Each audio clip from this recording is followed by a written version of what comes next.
¿Cómo están, Fintechramers? Vamos a seguir conversando un poquito sobre tendencias, Consejo. consejos, recomendaciones, ¿verdad? En este espacio de Fintegran, emprendimiento, transformación digital, desarrollo sostenible, innovación, don Mauricio Benítez. ¿Cómo está, señor conductor? Muy bien, muy entusiasmado de que hablemos un poquito de esto y hagamos reflexión. No sé, pues, si te sale alguna teoría conspirativa, nunca está de más. ¿Usted se le ocurrió este tema? Ahí No, si no es que se me está el ocurre. domingo viendo Es tele. un tema que está siempre en boga, siempre lo estamos conversando, siempre está, de hecho, yo diría que ¿Mm? en el 60-70%, me puede corregir don Álvaro ahí detrás de controles, China está en nuestra pauta, digamos. Sí, sí, afirma ya. Sí, China siempre ha estado. John Warren. El hecho de tenerte aquí significa que el 50% de nuestra pauta es China. Tim Putón. ¿Ah? No entiendo. Entonces, efectivamente, hablemos un poquito de China, hablemos de las tendencias. ¿Qué ha pasado? En el fondo, la explosión ya definitiva es algo que un tema que ya hemos conversado, qué sé yo, pero en el fondo, ¿qué es lo que se viene en China en el corto plazo? O sea, la explosión económica y cuáles vienen los próximos pasos. Está viendo precisamente, ya lo vamos a recomendar, una serie de documentales que están en Netflix y habla sobre China en la cima y se anuncia que en el 2025 China pasa a ser la economía número uno. Bueno, algo que yo, a ver, personalmente he escuchado hace ya más de 15 años, que el 2025 siempre se habló del 2025. Las políticas chinas de ir hacia el exterior, going out, la empresa yendo a África, América, Europa, Ese fue como el gran toda primer Asia. punto de inflexión, 2008, por ahí, Por ahí, cuando por ahí definitiva. empresa going out afuera y recibir parte primero, yo diría un paso atrás, que es recibir inversión extranjera en China. Ah, sí, Así parte, bueno, siempre estuvo muy abierto por las concesiones, la concesión francesa, la británica a principios, finales de 1800, principios 1900, mucha influencia británica en la costa, después Francia, habían colonias fuertes, y ahí la cultura internacional occidental llega a China. Entonces, ahí China conoce la cultura internacional. Luego, como decías tú, claro, las empresas salen, las chinas salen al exterior para comercializar, invertir, conocer el mundo. Y después sale una tercera ola que es conectar con la nueva ruta de la SEA, la iniciativa del Belt and Road Initiative, la nueva ruta de la SEA, que no solo rememoraba esta antigua ruta que unía China con Europa, sino que era una 2.0, básicamente llegar no solo con productos, sino que también con servicios, con conectividad, tecnología, infraestructura, construcción y demás. Entonces ahí ya China se posiciona hace unos, diríamos, 15 años y los últimos 10 años fuerte, y seguimos diciendo el 2025. Entonces, bueno, por básicamente varias razones. Muchos, muchas naciones en un solo país, sí. que son varias naciones, con culturas, con dialectos, son varios países, como un continente completo. Entonces, si vemos Producto Interno Bruto es brutal. Si vemos per cápita, tal vez un poquito más bajito, pero ya estamos sobre la media, Comparando con los países con los desarrollados. desarrollados, claro. Y tercero, diría, em, en potencia geopolítica económica. Eh, Uno tiene que siempre tomar varios aspectos, no solo, bueno, cuánto vende, cuánto Claro. genera, población y per cápita, cuánto cada persona por cabeza cuánto está ganando, sino que es una influencia. Hoy ¿Cuál es la día influencia? Sí, hablamos de la influencia china en el mundo. Y sí, o sea, de hecho eso es fuerte. uno lo ve, por ejemplo, en los países, pensemos en Arabia Saudita, derechamente. ¿Mm? Uno de los principales productores de petróleo, está dentro de las 20 naciones más ricas, 5 de las 25 naciones más ricas del mundo están en Medio Oriente. Efectivamente tiene esta fuerte influencia, esta fuerte sociedad, digamos, asociación con lo que es la economía americana, pero no tienen esa influencia. No tienen esa influencia que hoy día puede tener China, por ejemplo. Que no tiene esos niveles de per cápita, digamos, del PIB, etcétera, etcétera. Claro. La cultura, ya a nivel cultural, llegó a todas las partes del mundo. Sí, po. Entonces no hay ninguna parte, no hay ningún lugar recóndito que no tenga algo. Un restaurante chino, Por pensémoslo, ejemplo, desde ahí. bueno, hay que pensar que China era la principal potencia del mundo hace 5.000 años, por muchos milenios. Eh, Anda ahí ese punto, de lo Porque que esto es dijo. súper Sí, po, interesante. ese es un punto. Sí, Bueno, los fintegrames no tienen por qué saber. sí. Hay que pensar que hace milenios China era el principal motor de la economía mundial. Dicen, pucha, ahí cómo se medía, que era con piedra. Bueno, todo el comercio pasaba por China, tanto comprador como manufacturero. Entonces estas rutas de la seda, que uno dice, pero hace 1.000 años, 2.000, 3.000, claro, eran potencia. Después hubo una zona, un periodo oscuro de mucha pobreza. Eh, y ahí China cae mucho. En lo último, yo diría, en algunas dinastías intermedias, se cayó en mucha pobreza. Em, pero siempre el chino busca volver donde estuvo, porque ya estuvo ahí. Claro.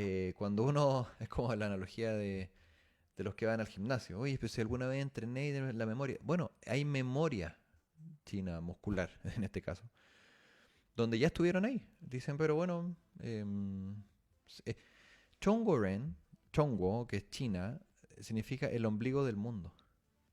Y China como per se, el concepto, ellos se ven como que todo pasaba por China. Y hoy uno puede decir, bueno, en comercio internacional puede ser, paso obligado, el consumo interno, política China ahora 2020 o 2018. La última política fue consumo interno. Importemos, importemos, importemos, relación con el mundo y mejorar mejor y más consumo interno. Y como centro del mundo. No por ser ególatra simplemente o narcisista, pero más que todo es porque pasa todo por ahí, el comercio. Entonces si vemos esa influencia en el mundo, es brutal. Xi Jinping se lo planteó como desafío. O sea, como Él se lo cree, retomar efectivamente esa posición. él se lo cree. No bajo presiones bélicas, si se fijan que podrían hacerlo, pero no lo hacen así. Es una influencia cultural, económica, hoy comercial fuerte y de dependencia en inversiones, en propiedad. Entonces ahí ya estamos llegando a estos estadios más avanzados de relación. De hecho, en ese contexto, el día, esto no se hace si salió ayer o hoy día parece, si no me equivoco, una entrevista precisamente al embajador de China en Mm. Chile. Y En base a un evento de la Fundación del Pacífico que invitaron al embajador, estuvo muy interesante deberíamos la traer de entrevista. nuevo a la Fundación Chilena del Pacífico. Mm, Los tuvimos aquí en algún momento. sí. Deberíamos volver a traerlo. Él plantea este tema se le plantea este tema en el contexto de que estamos de cara al plebiscito. Probablemente el plebiscito ya fue. Probablemente cuando usted vea esta conversación. Pero en ese contexto le plantean, cuando aún esa incertidumbre existe, digamos, hasta el momento que estamos haciendo esta grabación, él dice, creo que firmemente que Chile seguirá acogiendo a los inversionistas extranjeros y en el fondo un poco dando pie a de que en realidad la relación China-chilena, independiente de lo que vaya a ocurrir políticamente, se va a seguir fortaleciendo y va a seguir aumentando. Pareciera incluso que efectivamente la inversión extranjera china, los ojos están puestos en América Latina y uno de los lugares de entrada es Chile, independiente de lo que venga en el corto plazo, digamos. Chile ya fue la puerta de entrada y se va a seguir desarrollando en los años que vienen, sin importar la contraparte. Entonces, como los proyectos chinos son de 10, 20, 25 hasta 50 años, básicamente lo que les interesa es con qué cultura se están relacionando, más que el gobierno de turno, cuáles son las empresas que están liderando el mercado. Esos son análisis al corto plazo. Le interesa y se plantean proyectos a largo plazo. Entonces, claro, entran a Chile varias ya lo han hecho, y hoy día están pensando en la expansión. Claro. O sea, China está en un proceso de expansión que seguramente va a rematar el 2025 colocándola, así, no sé en qué momento el 2025, pero van a decir en algún momento, va a ser noticia, El yuan digital, por ejemplo, que son la primera economía. claro, hay tema monetario, hay tema dependencia económica, cultural. Mucho se habla del patrón dólar, que va a estar dando paso a un patrón digital. Mm. ¿Quién va a dominar eso? Lo veremos. Em, Hace 10 años el renminbi y el yuan ni existían las top 5 monedas más usadas. Hoy ya está dentro de ese top 5. No top 2 aún, pero ya va a penetrar. Sobre todo por las restricciones cambiarias, y lo hemos tocado en otros Mm. módulos, de las restricciones cambiarias. Entonces se ha demorado más en el posicionamiento. Y como lo han hecho paulatinamente, esta internacionalización de su moneda también va a quedar por mucho tiempo. Entonces se está viendo cómo se llega a ese también liderazgo cambiario. Mauricio, ¿qué? Y como para ir cerrando, porque el cronograma no perdona. Eh, mucho, incluso lo sostenemos aquí muchas veces, la diferencia cultural efectivamente que tenemos con China, ¿verdad? A la hora de hacer negocio, que efectivamente aquí hay un influjo, no solo un dominio o un tipo de relaciones exclusivamente en lo económico, sino que incluso pareciera a ratos ser que la clave tiene que ver con lo cultural, en el buen entendimiento. ¿Dónde están los ejes realmente que uno dice, mira, sabéis que fíjate que aquí tenéis dos, tres pilares esenciales en este desarrollo de la relación con contraparte china, o ya sea aquí o allá, digamos, ¿verdad? Pero desde una perspectiva cultural. Primero, en la cultura china lo que se busca es la relación más que económica, es humana. Buscan conocer a la contraparte, eh, em, quién es el sujeto, quién es la persona que yo estoy trabajando más que con la corporación. Entonces, el primer tips o el primer rasgo distintivo será el darse a conocer em, con la contraparte china y que también te conozcan. Eso es básico. O sea, el valor del humano, aún en toda esta vorágine digital, sigue siendo, digamos, un pilar. Exacto. Un café va a ser muy diametralmente opuesto a 5 o 10 llamadas Ya. por videoconferencia.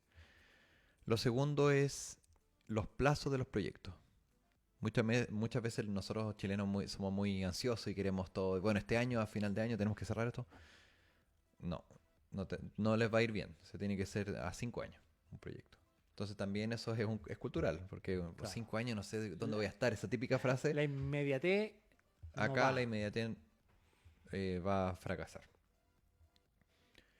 Y tercero, yo diría ser flexible, A eso lo habíamos comentado alguna vez. ser flexible En el en contexto del contrato, por decirlo alguna vez, del claro, cierre. porque hay muchas veces que somos rígidos. Sí, po. De hecho, nos forman rígidos, como esto Tené- tiene que ser así. Bueno, si vamos con una cultura nueva, piensen ustedes, tiene otras raíces, viene de otro lugar, el entendimiento es diferente. Hay que ser flexible en la hora de negociar, a la hora y, de las y concesiones de de ejecutar ciertas cosas, también, po. y en la ejecución y el entendimiento de la ejecución, de la implementación. Claro. Entonces, todo eso yo diría que va de la mano a un mejor negocio, les va a ir bien con eso. En China muchas veces se habla de que eh, los que vienen a Latinoamérica, algunos tienen malas prácticas o no están los estándares occidentales. Esos son los menos. Los negocios que se hacen en China son súper formales. Son súper formales y confíen en de que si es que están conversando con un chino de China continental y la empresa existe, les van a responder. Viceversa, los que vienen para acá normalmente es por algo, van a estar buscando algo y ojalá que sea la contraparte, ojalá que las instituciones financieras tradicionales ayuden. Hoy día hay instituciones financieras chinas que colaboran con negocios internacionales. Entonces, intenten llevar a cabo estos negocios porque las pymes pueden verse beneficiadas de esta inversión asiática, y no solo inversión directa, sino que buscando contrapartes locales para poder realizar los procesos de comercio internacional. Interesante, ¿ah? Mm. Ya lo saben. Lo dijo don Mauricio Benítez aquí en Fintegram. Piensen en largo plazo, flexibilidad y el centro humano. ¿Mm? 非常好，Eh, chao. 再见。